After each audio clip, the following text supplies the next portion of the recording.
Before I start, I just want to thank you, Antonio Guterres, for speaking so clearly about the climate crisis. It brings a lot of hope to people. For 25 years, countless of people have stood in front of the United Nations climate conferences, asking our nation's leaders to stop the emissions.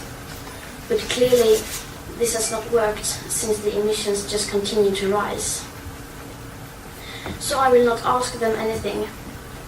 Instead, I will ask the people around the world to realize that our political leaders have failed us. Because we are facing an existential threat, and there is no time to continue down this road of madness.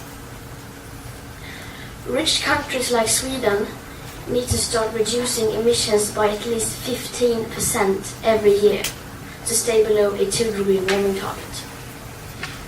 You would think the media and every one of our leaders would be talking about nothing else, but they never even mention it.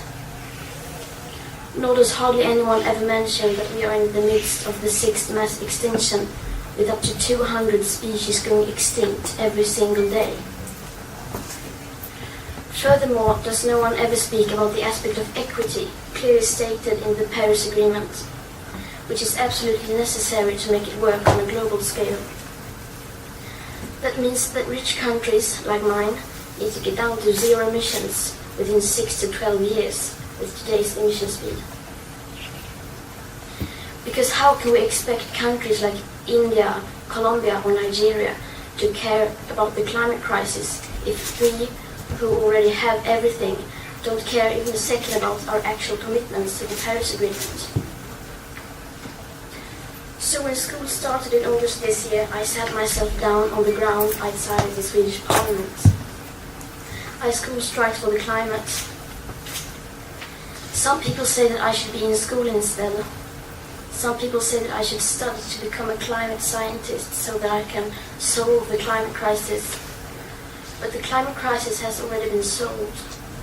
We already have all the facts and solutions. And why should I be studying for a future that soon may be no more, when no one is doing anything to save that future? And what is the point of learning facts when the most important facts clearly means nothing to our society? Today we use 100 million barrels of oil every single day. There are no politics to change that. There are no rules to keep that oil in the ground. So we can no longer save the world by playing by the rules, because the rules have to be changed. So we have not come here to beg the world leaders to care for our future. They have ignored us in the past and they will ignore us again. We have come here to let them know that change is coming, whether they like it or not.